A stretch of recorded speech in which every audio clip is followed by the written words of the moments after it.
গ্রামে বকুল নামে এক মুচি বাস করত। বকুলের বউয়ের নাম ছিল ইরা। ইরা দেখতে বেশ সুন্দরী, কাজে কর্মেও ইরার কোনো আলিস্যি নেই। ইরা খাবারের সাথে প্রতিবার বেশ কয়েকটা করে কাঁচা মরিচ খায়। বকুলের কোনো ছেলে মেয়ে নেই। বাড়িতে বকুলের মা ও বউ থাকে। বকুলের মায়ের বয়স হয়েছে, চুলে পাক ধরেছে। বকুল, ও বকুল, কোথায় গেলি বাবা? এই তো মা, আমি এখানে। কি বলবে বলো। আমার শরীরটা খুব একটা ভালো নয় বাবা। বাজার থেকে ফেরার পথে আমার ওষুধ কটা নিয়ে আসিস তো। ঠিক আছে মা, তুমি কিচ্ছুটি চিন্তা করো না, আমি ঠিক নিয়ে আসবো। হ্যাঁ, আমি সেটা জানি। তুই ওষুধ আনবি। আমি যাই, দেখি গোপালদের বাড়ি থেকে একটু বেরিয়ে আসি।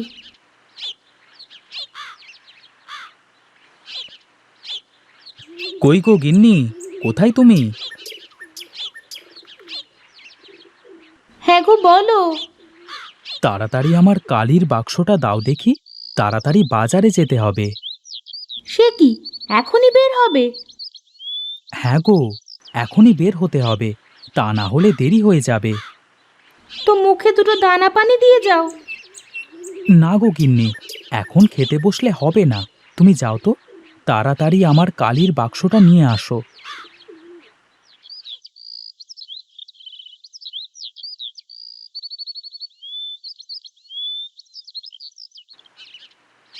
ঠিক আছে গিন্নি, আমি চললুম। ঠিক আছে, যাও।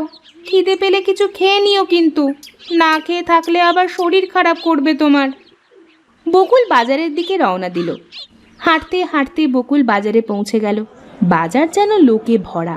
সবজিওয়ালা সবজি দিয়ে সময় পাচ্ছে না, মাছওয়ালা মাছ বিক্রি করে সময় পাচ্ছে না। এসব দেখে বকুল তাড়াতাড়ি তার কালির বাক্স খুলে বসে পড়ল। জুতা পালিশ, জুতা পালিশ, এইদিকে আসুন, জুতা পালিশ করে যান। আমার জুতো জোড়া সুন্দর করে একটু পালিশ করে দেন দেখি। একটু ভালো করে করবেন কেমন? ও আপনার চিন্তা করা লাগবে না, আমি সব সময় মনোযোগ দিয়ে কাজ করি। এই জন্যই তো আপনার কাছে সব সময় কাজ করতে দেরি হয়। সবারই তো কাজ করে দিতে হবে, তাই একটু সময় তো দিতে হয়। তা আজকে তেমন লোকজন দেখছি না আপনার কাছে। মাত্রই তো আসলুম সাহেব, আস্তে আস্তে হবে।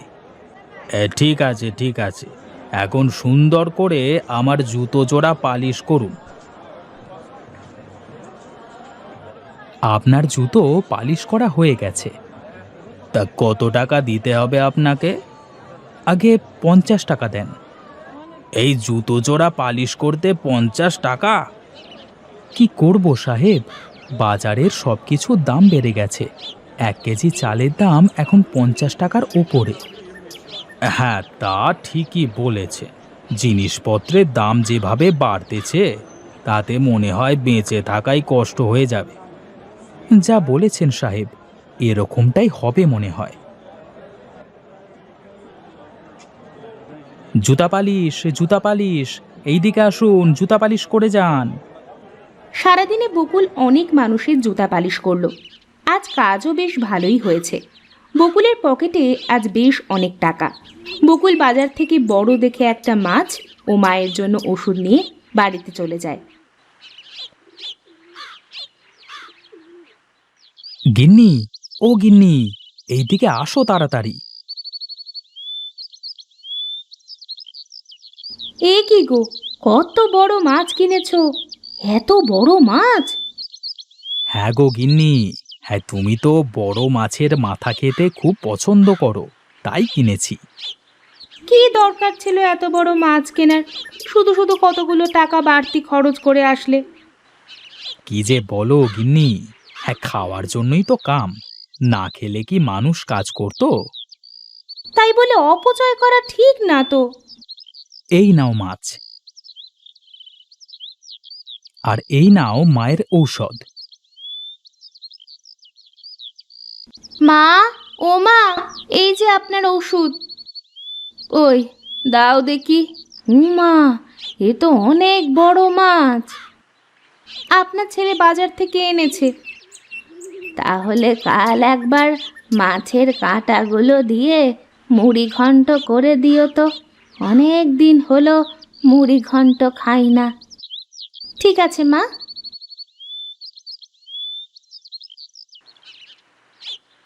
ইরা রান্না করতে করতে রান্নায় ঝাল চাকতে থাকে। ইরা বকুল ও তার মায়ের কথা ভুলে গিয়ে তরকারিতে বেশি করে ঝাল দিতে থাকে।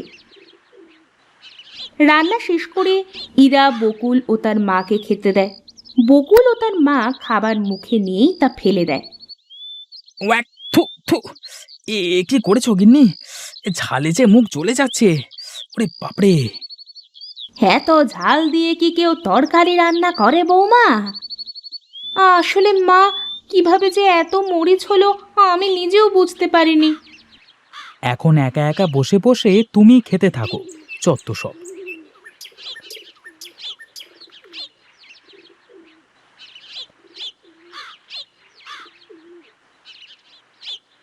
গিন্নি, আমার কালির বাক্সটা দাও দেখি। আজ দেখি গ্রামের দিকে বের হব। তুমি দাঁড়াও, আমি এক্ষুনি দিচ্ছি।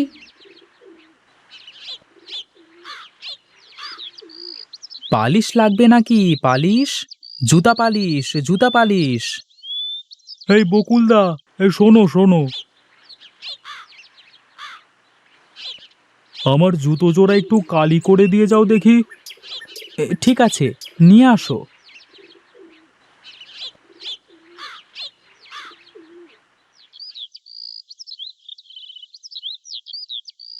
হ্যাঁ, এই ভালো করে একটু পালিশ করে দিও দাদা, কেমন? হ্যাঁ, ভালো করেই তো পালিশ করে দিই গো। গতবার কালি করে এনেছি, মাত্র 3 দিন হলো, এরই মধ্যে আবার কালি করা লাগছে। তাও তো তোমাকে গ্রামের মধ্যেই পেয়ে গেলাম বলে বাঁচা। ঠিক আছে, আমি ভালো করে পালিশ করে দিচ্ছি। দেখো, 1 সপ্তাহ না, 1 মাসেও কিচ্ছুটি হবে না। ঠিক আছে, এ করো করো, ভালো করে একটু পালিশ করে দাও দাদা।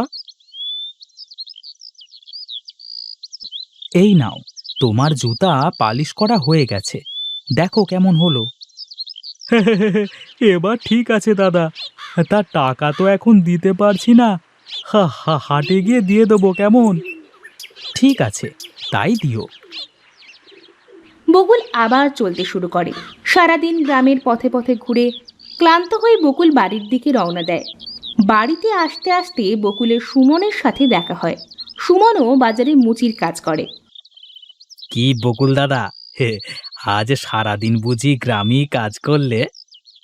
হ্যাঁ রে, বাজারে তেমন লোকজন নেই তো, তাই গ্রামেই কাজ করে আসলাম।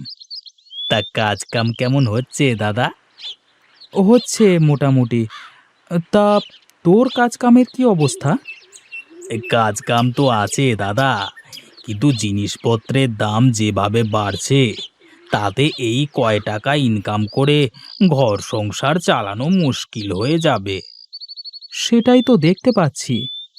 কাঁচা ঝালের দাম আকাশচুম্বী, কাল নাকি বাজারে 200 টাকা করে বিক্রি হয়েছে। কি বলিস রে, এত দাম হলো কি করে হঠাৎ? বৃষ্টি না হওয়ার কারণে চাষিরা ঝাল ধরাতে পারছে না, মনে হয় ঝালের আরো দাম বাড়তে পারে। তাহলে তো বিপদ রে, তোর ভাবি তো খাওয়ার সময় কাঁচা ঝাল না পেলে আমাকে আস্ত রাখবে না। তাহলে আজকে গিয়ে কিনে রাখো, কালকে আরো দাম বাড়তে পারে।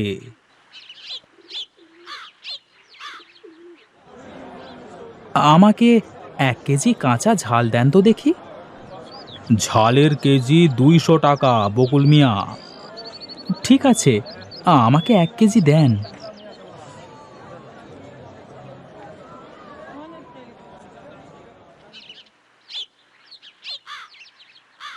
গিন্নি, ও গিন্নি, বলি শোনো শোনো, আজ থেকে তুমি বরং খাবারের সাথে কাঁচা ঝাল খাওয়া বন্ধ করে দাও।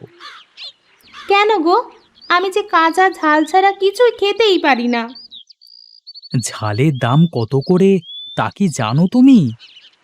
ঝালের দাম কত তা জেনে আমি কি করব? আমার কাঁচা ঝাল চাই চাই। এই নাও, এখানে 1 কেজি কাঁচা ঝাল আছে, তোমার জন্য এনেছি, 200 টাকা কেজি। এত দাম কি করে হলো? সামনে আরও বেশি হতে পারে, তাই বলছি ঝাল খাওয়া বন্ধ করে দাও। ইরা ঝালগুলো নিয়ে ঘরে চলে যায়। কিছুদিনের মধ্যে কাঁচা ঝাল 1000 টাকা কেজি হয়ে যায়। বকুল সারাদিন কাজ করে যে টাকা পায় তাতে করে 1 কেজি ঝালের 1/4 কিনতে গিয়েই বকুলের সব টাকা শেষ হয়ে যাবে। তাই বকুল ঝাল কেনা বন্ধ করে দিল। ইরা কাঁচা ঝাল খেতে না পেরে বকুলকে ছেড়ে চলে গেল। বকুল একা হয়ে পড়ল। এভাবেই তার দিন চলতে থাকলো।